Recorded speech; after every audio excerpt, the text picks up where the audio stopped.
Ça me faisait moins peur de chanter devant des gens que de parler devant les gens. Du coup, je suis normand, je viens d'une toute petite ville de campagne où il y a plus de vaches que d'habitants. Et puis donc, du coup, je m'ennuyais beaucoup.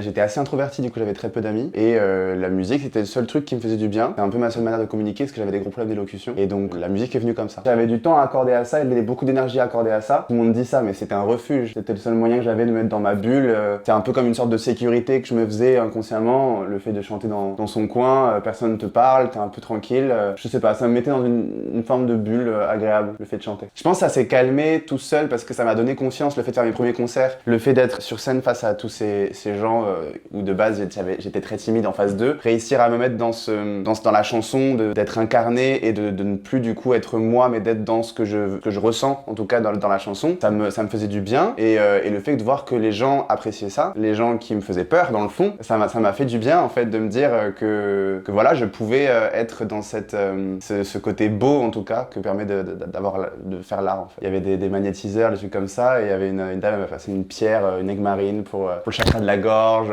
pour réussir à communiquer quoi. Je pouvais chanter devant des gens, ça ne me faisait pas peur. Par contre, si forcément, mais ça me faisait moins peur de chanter devant des gens que de parler devant les gens. Mon frère faisait de la guitare, il jouait beaucoup, comme un passe-temps. Mes parents, ils écoutaient un petit peu de musique française, Aznavour, Jodassin, ce genre de chansons. Et puis sinon, mes autres sœurs, voilà, on avait un plaisir avec de la musique, mais je pense que c'était plus avec mon frère que je faisais de la musique. Quand j'avais fait mon tout premier concert et que j'avais vu la réaction des gens, qu'il y avait la mairesse de mon petit village qui avait parlé à mon père, qui avait des retours très positifs et qu'en même temps j'avave eu ce trac que j'avais ressenti pour la première fois de se dire mon Dieu, je vais mourir si je fais ça. Et pour autant, t'as cette force qui te pousse pour te dire vas-y, fais-le. Et tu sais pas vraiment si tu fais pour toi ou pour les autres à ce moment-là. Et c'est assez magique, je trouve. Ce truc-là où tu te dis t'y vas quand même. Et puis après, tu te sens comme shooté, t'es hyper détendu, c'est incroyable quoi. Il y avait des clics, je me suis dit. Après, moi depuis gamin, tu sais, les enfants ils disent je veux être pompier, je veux être policier. Moi, ça a toujours été la musique. Et j'ai jamais eu ce truc-là où je me suis dit en fait, je préfère passer toute ma vie à galérer pour en vivre, voilà, plutôt que de faire un truc que je n'aime pas. Réussir à en vivre, c'est le but. C'est viscéral à un moment donné.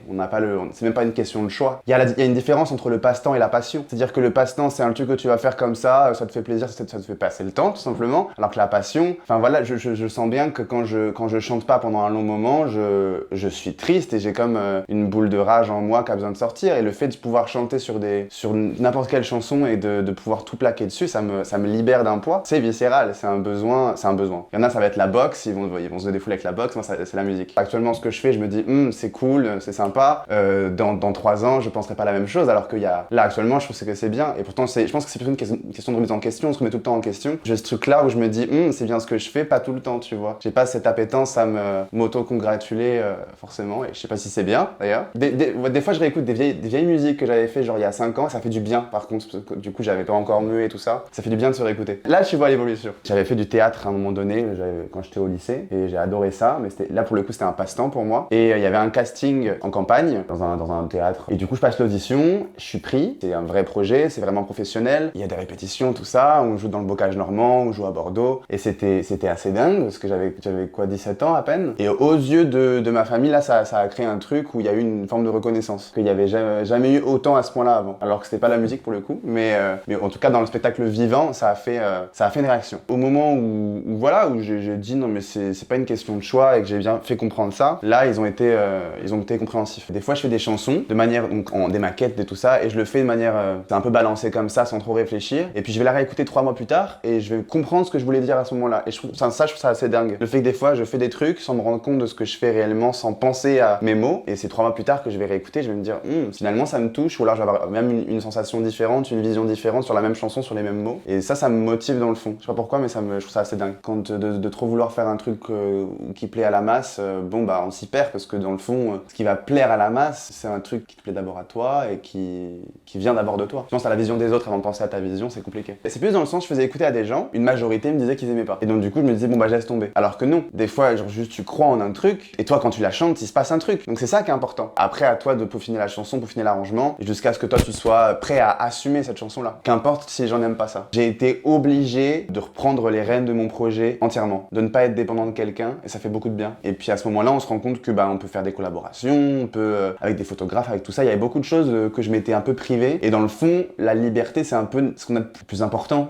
c'est notre richesse la plus importante, je trouve, et il faut qu'on la garde à tout prix. Et donc ça m'a un peu ouvert les yeux là-dessus par rapport à l'art. Du coup maintenant je fais hyper attention avec qui je travaille. Je pense que y a des phases où j'ai des manques de confiance en moi, mais sur tous les points de vue, tu vois, autant que ce soit sur l'art que sur le plan humain, j'ai des manques de confiance en moi comme beaucoup de gens. Ce qui a fait que quand quelqu'un qui a eu des grandes réalisations te propose un truc, t'as un peu l'impression d'être béni par les dieux, tu vois. Sauf que faut réussir à s'écouter à un moment donné, et quand cette personne, bien qu'elle ait une expérience incroyable, il faut réussir à se dire ce n'est pas moi. Enfin voilà, je pense que je me suis bercé de ça. Je me suis dit je me laisse porter, mais du coup dans le fond je m'oublie aussi. Et le fait d'un coup de se dire genre non je veux pas, ça fait tellement du bien, ça fait un bien fou, parce que du coup là tu reprends réellement tes rênes, tu reprends tous tes projets, toutes ces chansons que lui n'a pas aimées, moi je les aime, je vais les sortir. Et du coup quand tu vois ensuite les réactions des gens, voilà, ça fait du bien, parce que tu te dis il y a quand même un public pour ça dans le fond. Mais en même temps si t'as pas de confiance en toi, t'as trop confiance en toi, et donc du coup c'est un entre-deux à avoir. Il faut savoir que le manque de confiance en soi c'est quand même très rattaché à la remise en question, je trouve. Et s'il n'y a pas de remise en question, il n'y a pas d'évolution. Donc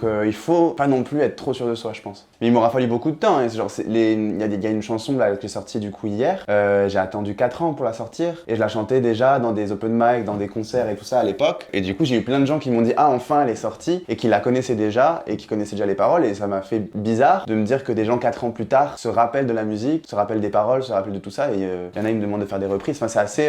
On sait jamais ce que les gens pensent de ta chanson. Donc c'est hyper compliqué des fois de se dire est-ce que je la sors, est-ce que je la sors pas. Enfin, j'ai essayé de trouver la forme, de trouver les bonnes collaborations, les bonnes personnes. Puis d'un moment je me suis dit non mais en guitare-voix elle est très bien, enfin elle passe très bien, voilà c'est tout. Tu t'inspires d'un type de rythmique, tu t'inspires tu vas avoir une sonorité en tête que tu vas adorer, tu vas rester focus dessus. Et puis c'est aussi une question de trouver je sais pas, de s'écouter. Je pense que c'est ça, de toujours produire, et puis pas avoir un regard trop dur directement sur ce qu'on vient de faire. Et puis laisser du temps aussi sur ce qu'on vient de faire, sur la maquette qu'on a fait. Et puis après réécouter 5 mois plus tard, de se dire ça j'ai kiffé sur le moment, en fait j'aime plus, ça j'ai pas aimé, en fait j'aime bien. Avoir une réflexion dessus plus tard. Je pense pas que c'est dans une idée de faire énormément de chansons, mais c'est plutôt cool, je trouve, de rester régulier, de sortir au moins une chanson tous les mois ou tous les 2 mois. Au moins tu restes régulier, les gens savent qu'il y a un truc qui va sortir. Je pense qu'il y a des moments où c'est libérateur, et que à ce moment-là on n'est plus on pense plus aux gens qui nous regardent. Et ça c'est une sensation qui est assez dingue. C'est comme si cette émotion qu'on avait en nous et qu'on pouvait pas expliquer à nos potes, qu'on pouvait pas expliquer à notre famille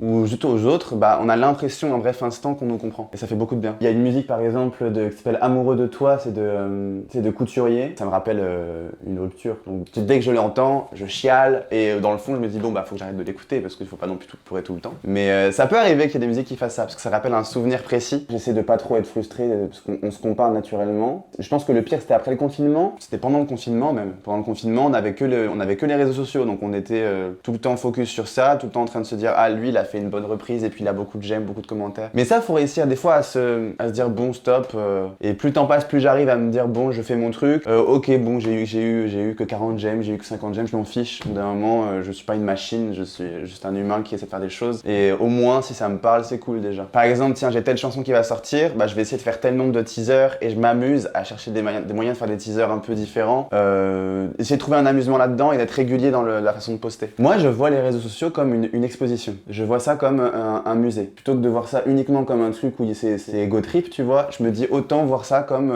tiens, telle chanson sort, j'essaie de m'amuser à faire une belle photo, que ce soit joli sur le feed. C'est plutôt un truc où je me dis faut que ce soit beau. Le moment où j'ai sorti la chanson Rose, et que j'ai réussi à assumer ce côté guitare-voix, où je me suis beaucoup mise en question par rapport à ça, je trouvais que c'était un petit peu trop faible, voilà, et qu'à un moment donné je me suis juste dit je le sors pour moi, ça me fait plaisir, et puis on verra bien si ça marche. Et je suis fier d'avoir fait ça, et je suis très content qu'il y ait eu des putains de bons retours dessus. Je pensais pas du tout, surtout qu'en plus c'est une chanson où je voyais quand je la chantais en concert que les gens l'appréciaient, qu'il y avait vraiment beaucoup de bons retours dessus, mais j'avais un point de vue sur la chanson qui était vachement dénigrant quand même dans le fond. Je trouvais que c'était une chanson quand même vachement niaise, et donc du coup d'avoir des retours positifs dessus, je me suis dit truc de fou. Et puis je l'aime dans le fond cette chanson quand même un petit peu, même si elle est très niaise, donc je m'attendais pas à ce que ça fonctionne comme ça. Il y a des belles choses qui sont très niaises, qu'on écoute et qu'on apprécie encore, même des films qui sont très niais, qu'on apprécie beaucoup. Elle est niaise parce que c'est une chanson que j'ai écrite pendant la Saint-Valentin, j'avais un concert le soir même, je voulais absolument une chanson qui a un point de vue positif sur l'amour, et très vite quand c'est positif sur le point de vue de l'amour, on peut aller vers un truc qui est niais. Et donc du coup dans la chanson même je dis ceci est une chanson niaise, et je l'assume, voilà, c'est dit. Je vois les échecs comme des apprentissages. Il y a eu des trucs où j'ai fait des grosses bourdes,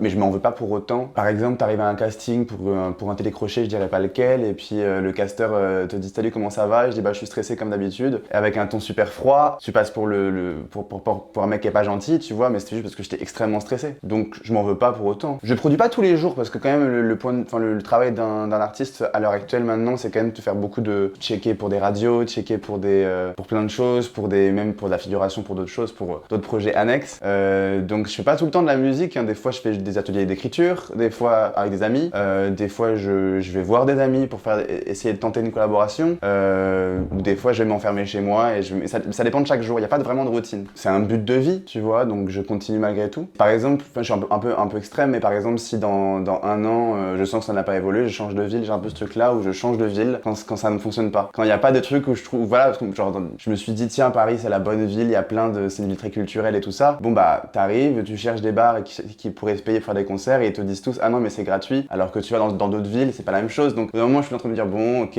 donc du coup il faut trouver des tremplins, d'autres choses comme ça. Donc du coup là je tente au maximum dans cette ville et je dis ça comme ça sur un coup de tête, c'est mon seul rêve, donc c'est ma raison de vivre, donc j'ai pas vraiment le choix. Je trouve que les premières parties c'est quand même canon parce que t'es dans un cadre où des gens sont pas venus pour t'écouter et t'es quand même là et faut réussir à les charmer, les séduire, et je trouve ça trop sexy. Si j'ai un conseil quand même, si jamais quand on commence à faire des chansons, des maquettes, ne pas les faire écouter à n'importe qui. Trouver les bonnes personnes. Si quelqu'un est pas de bonne humeur, ne lui fais pas écouter ta maquette. Il y a des chansons que j'avais abandonnées et que j'ai retrouvées beaucoup plus tard et je fais écouter à la même personne mais quand t'es dans un bon mood et là elle dit qu'elle adore. Donc faut trouver la bonne personne à faire écouter ses maquettes. Je pense que l'art évolue d'une manière différente. L'art a toujours évolué en fonction de son époque et de ce qui s'y passait. Et bah là, pour le coup, c'est les réseaux sociaux. Donc l'art évolue avec les réseaux. Mais d'un côté, c'est bien, peut-être. Peut-être que c'est bien, faut réussir à l'accepter de toute façon. Ça modifie la façon de créer, quoi. Ça modifie la façon d'écouter aussi. Parce que du coup, on bosse avec une équipe, on bosse tout un entourage qui est présent. Et je pense que c'est d'être bloqué peut-être par un contrat qui nous convient peut-être pas et qu'on a peut-être signé trop tôt. Je pense que c'est ça. Mais je pense que si tu signes avec un bon contrat qui te correspond bien avec la bonne équipe et qu'ils ont bien compris ton projet et ce que tu voulais en faire, quoi, là où tu voulais aller, là ça peut être grave cool, je pense. Donc ce serait ça, réussir à bien choisir le bon label, le bon contrat. Je pense qu'il faut que le projet soit déjà bien clair, que ce soit pas flou, qu'on sache où on va et que, même si ça évolue toujours, mais qu'au moins il y ait une base solide. Des fois j'ai des phases où je doute, pas de doute, mais de manque de confiance en moi, et qui fait que donc du coup j'ai du mal à aller chercher les opportunités, parce qu'il faut les chercher. Et donc du coup voilà, je pense que c'est ça, c'est